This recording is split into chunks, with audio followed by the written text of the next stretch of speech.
Today we're going to be going over our 2026 World Cup predictions. Now that the tournament's over, we can see what we got right and what we got wrong and tally up the points to see who is going to be the winner of our little competition and earn themselves a 2026 jersey. If you didn't watch the last video, I suggest you do. Our final tally after the group stage was 165 for Lightning and 135 for myself. If you enjoyed the video, please make sure to like, comment, and subscribe, and let us know how your predictions went for this tournament. Also, here are the point guidelines. With that being said, since we have already accounted for the teams that qualified into the round of 32, we're going to begin with the round of 16, where each correct qualified team is worth 15 points. All right, man. Well, when it comes to the round of 32, there's definitely multiple teams in here that were expected to perform better than they did, and definitely a couple teams in here that really were a shock to make it through to the round of 16. I'd say the biggest surprise of the round was definitely Germany and Paraguay match. Paraguay being able to edge out that victory and knock out such a big country. I did predict Germany to get knocked out, but I thought it would be by a bigger country. So it was still a surprise to see Paraguay knock them out. Yeah, another thing I want to point out is that I think because our group stage rankings weren't exactly correct, messed up some of our predictions. But going based off of what actually happened, definitely expected to see more from the Netherlands. I think their team is really stacked, and I mean, I'm not gonna say Morocco's an easy opponent because, you know, AFCON champs, but I just thought they would edge them over. I don't see them keeping their manager. I don't know if he's stepped down already. Probably hasn't. Another match I want to point out is Cape Verde almost taking out Argentina, but they had them on their toes. Yeah, that was a good, fun match to watch. Other than that, there were some more expected results like France over Sweden, had Portugal taking out Croatia, Spain taking out Austria, USA went through, name a few. Yeah, and the last thing I want to say about this round, something that I forgot, was the major comeback Belgium did over Senegal to get through, because Senegal was winning 2-0 for majority of that game and let it slip in the last 10 minutes. Insane comeback, man. The Lukaku effect. Also, England, Congo. England left it pretty late to go ahead and secure that win. Also had Norway and Ivory Coast. Holland was just Holland.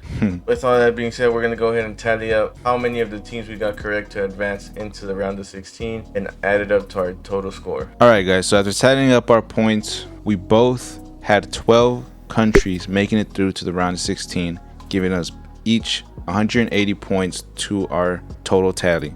That puts me at 345 points. And that puts me at 315. Now, let's go ahead and see how many countries made it through to the quarterfinals. There were some big matches here in the round of 16 to decide the quarterfinalists. Most notably, Norway knocking out Brazil was probably the biggest upset of this round. Yeah, I would agree with you. And I think that also goes back to what we said in our previous video, saying that Brazil just didn't look convincing.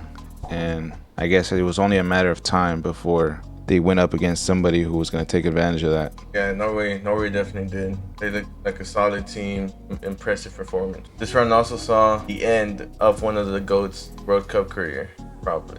Most likely, with Spain knocking out Portugal. Yeah, it was definitely an unlucky moment for Portugal to get scored on in the last minute, but that's just the way the World Cup goes sometimes. Some other notable moments of this round were France being held almost to the last minute, only being able to get by due to a pen, as well as Belgium absolutely slapping USA at home. And as a matter of fact, all the host nations went out this round. Mexico and England game was definitely an entertaining game. I mean, I really do think that England should have been more prepared and should have overall done better, being the bigger nation. But Mexico almost took that from them. Yeah, well, they had to sit back. They had a red card. I think it was Kwanzaa. Kwanzaa got a red card that game. They had to just kind of conserve their lead. Yeah, same thing with Argentina and Egypt. I think Argentina were very lucky to get through to that round. Definitely a few moments where Egypt could have easily sent that to overtime or even won. Yeah, there's lots of controversy over that game, but in my opinion, better team won fair and square. Yeah, and lastly, I think that Colombia were just unlucky to not make it through.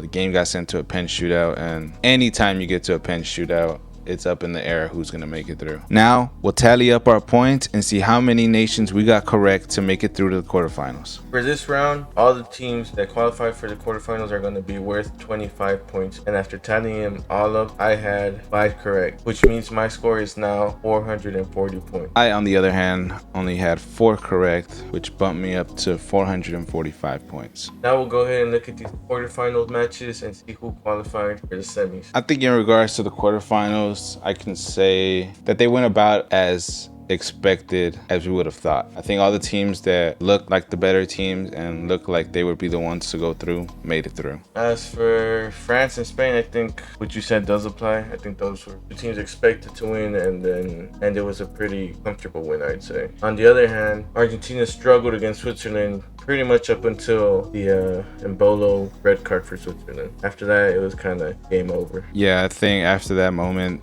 Switzerland were definitely trying to hold off until penalties, but you know, when you're a man down, it's always gonna put you in a struggling position, and so Argentina were able to capitalize on that in overtime. Now we'll go ahead and tally up our points for how many teams we got right to be semifinalists. All right, so with each advancing nation being worth 30 points, that puts me at 90 points as I got only 3 nations correct, putting my total tally at 535. As for me, this round I went 4 for 4. I got 120 points added onto my total, which puts me at 560, and I'm officially in the lead. Probably for the first time in this. It is for the first time. I'm gonna keep it that way. Moving on to the semi-final matches. Both of these matches looked like they were gonna be blockbusters, and I'd say they delivered. I think both games were pretty great. From certain perspectives. Not yours? I mean, I think that the losing teams definitely did not play to the same standard they were playing throughout the previous World Cup matches.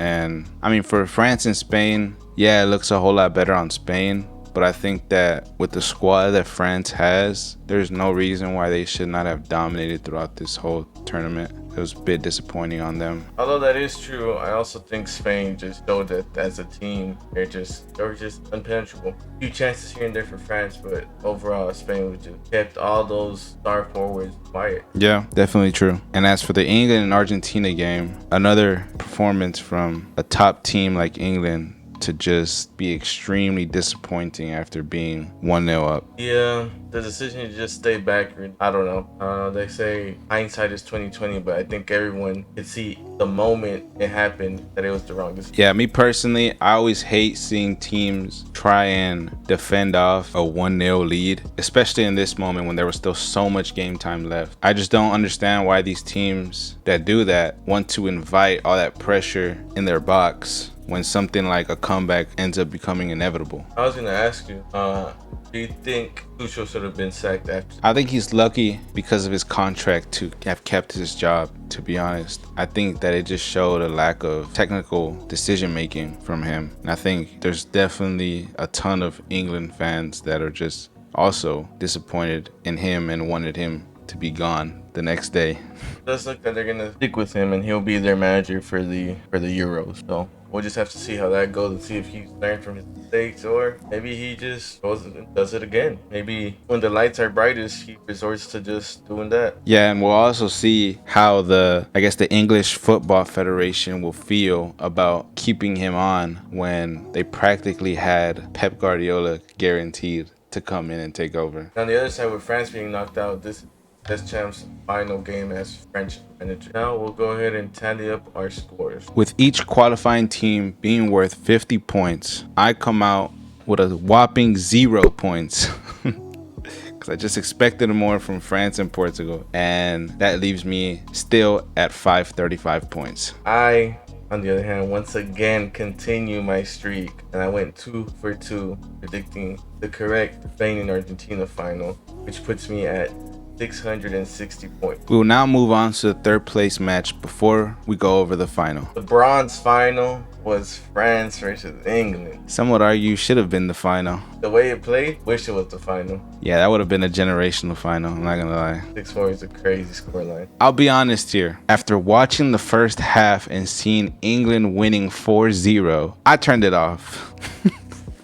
So I'm like, they already got this in the bag. Clearly, neither team necessarily cared too much, as they didn't start some of their star players that they were starting in their other matches. I was just like, they're just rotating other players and seeing how they perform with the national team. But after tuning in the last few minutes, I was completely shocked to return to a 6-4 scoreline. Yeah, it was a crazy third place match, and in the end, I think the third team won. I don't know what happened. The France from the semis and the third place match didn't even compare to the France we had been seeing in all the previous rounds. Yeah, I definitely agree with you there. I also think that had the team started with their starting 11 that they were playing in their other matches, I think probably could have had a different scoreline. England could have still probably took it, but I think it wouldn't have been a 6-4 scoreline. All right, so because I got the third place winner correct, that gives me 35 points to my total tally, putting me to 570 points. Close the gap a little bit, but still pretty far. Now, moving on to the final game of the tournament. Spain managed to edge out Argentina with a 1-0 victory to become world champion. Definitely think that was a deserved win from Spain. Yeah, I agree. They absolutely manhandled Argentina. Argentina just had nothing going. Yeah, I think it just goes to show how strong their midfield was. And I think that midfield is exactly the same thing that was essentially shutting down these top midfields in these other teams. It just was allowing them to create nothing, and they definitely were a good setup. It was pretty much a stalemate for most of the match, but Argentina went ahead and got a red card. Enzo Fernandez got sent off, and it just seemed like they were trying to hold on for pens, and Spain managed to find a late goal through Ferran Torres. That was it. I think also that Argentina are also very lucky that scoreline wasn't bigger, because I think Spain had a bunch of other chances where the Argentinian defenders, were clutchly putting in a last minute tackle, or Emi Martinez just coming out with a good save. And so defensively in those moments, they were doing well up until the goal. But yeah, the red card was definitely also a game changer. I also think Argentina were lucky to not have more yellow cards and maybe even more red cards. They were playing like straight thugs. Yeah, and although it doesn't say it here, it was found out that later on after the game, Paredes did end up getting a red card, and his was because he was trying to straight box with the Spain players. So I'm wondering if his ban is going to be a lot longer than one game. I don't think it matters. I think he's probably done international. I don't know how old he is, but Argentina team, I don't see them replicating what they've been able to do the past year. Messi being 39 and probably retiring. We'll just have to see who's going to be the next star for Argentina to, I don't want to say take over his role or his importance, but at least put up enough to continue to keep them to be a competitively strong team. Yeah, and I think it'll open up space for maybe someone like Nico Paz. But with all that being said, I did manage to predict the correct winner, which is going to get me an extra 100 points, which is going to put my final tally for the match predictions at 760 points. Meanwhile, my tally still stays the same at 570 points. But I'm still holding out a little bit of hope for the award points. All right, so quickly going over the awards and who won them, we've realized we had an absolute stinker here and got absolutely 0 extra points. Yeah, it's not even worth going over our predictions, honestly, but we will touch on some of these awards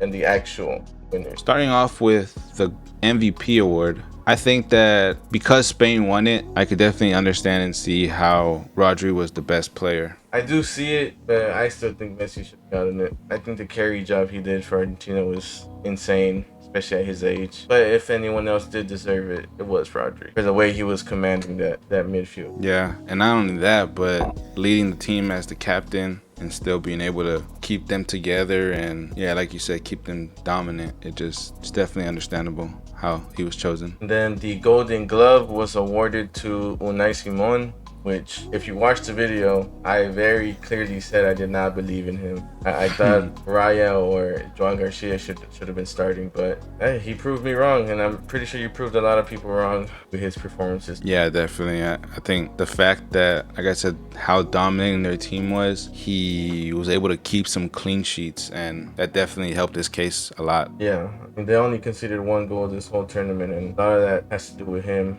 as well as the defense. But as the goalie, clean sheets are more important. Yeah, moving on to the Golden Boot. I think in the definitely it was very close, and then it just some players just started dropping off, and in the end, Mbappe was able to clutch the Golden Boot with that third place, getting 2 goals in the third place game. It was a good race all World Cup, but went ahead and stat padded for the third place game. As for goal of the tournament, it's yet to be decided, but with neither of our predictions being even in contention for it, we'll just go ahead and talk about some of our favorite goals. For me, I think the best goal for me, and not only that, but one that should be in contention with the actual goal of the tournament, was that fullback from Cape Verde scoring that long shot into the top corner on Argentina. I think that goal, when it happened, was just insane, and it literally came from nowhere almost. Yeah, I agree. I think that's a very memorable goal of this World Cup, and it was a crazy goal. All that comes to mind is the Julian Alvarez curler against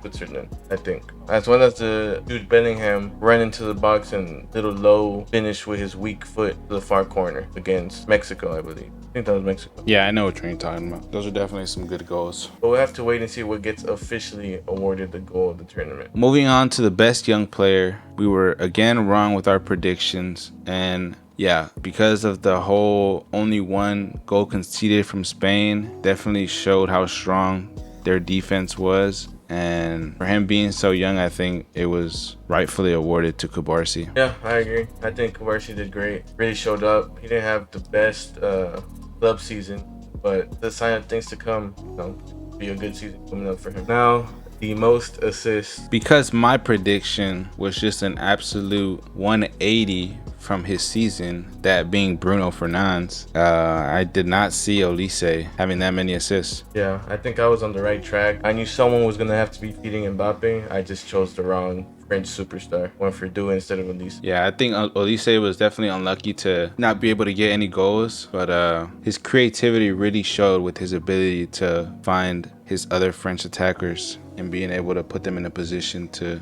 get goals. Yeah, I think he could have had a few goals against England in that third place match. And I think the way France went out kind of puts a damper on his World Cup, but I think it shouldn't overshadow how good of a World Cup he did have. Yeah, definitely agree with you there, and it's clearly being shown with interest from Madrid to spend multiple hundred millions just to get him through the door. Next up was most cards. This one's just a toss-up and got it wrong. I think the player with the most cards was Diop, the Moroccan defender, and with 3 yellows, and Embolo from Switzerland, who had 2 yellows and 1 red. Impossible to predict, but gave it a shot. All right, moving on to the player who had and again, this is a goal that would have came in stoppage time. I think we both had too much faith in the older stars to clutch up, but the person that I think deserves this award is probably gonna have to be Mikel Merino. Yeah, I agree. I think Marino just was Mr. Clutch this tournament, and he saved Spain and then got them final. Just for that, even though he was a bench player the whole tournament, just for that, I think he'll be remembered as a big part of the World Cup run. I also want to add that although it wasn't technically in stoppage time, he still went back to back scoring the winner for them against Portugal and Belgium. So props to him, man. I think they're really grateful for him for that. And then last but not least, we had Breakout Star. Here we both went for Argentinians, but neither of them really saw that many minutes this World Cup. Yeah, I think they're pretty unlucky to not see much game time, but I will say that they're probably still gonna feel like they well contributed. And like I was touching on before, once Messi does retire internationally, it will open up a spot for Nico Paz. And I think with that, some of the older midfielders will also be either retiring or just falling off, not being able to hack it anymore. And Barco will probably make more appearances in the midfield then. As long as he continues to keep good form or even just becomes a breakout star At Chelsea, since he is rumored to be moving. As of right now, not confirmed yet, but pretty sure it's happening. And with that, that is the end of all our predictions for this World Cup. The final scores are now on screen. I finished with 760 points. And that leaves me with a final score tally of 570 points. So that makes me the World Cup champion. Oh man, feels good. I'll have to wait to see all the jerseys for this next season coming up and see what I choose. I'll be looking at obviously the Barca and the Chelsea jerseys. This has been a very enjoyable World Cup, and we enjoyed making content on it. And we hope y'all enjoyed it as well, and we appreciate y'all support, every view and every like, and the subs we got from it. Feel free to comment down below any thoughts you had on the World Cup or our predictions, or any predictions you got right as well. Also, let us know down below if you would want to see us make a similar series for the upcoming Premier League season.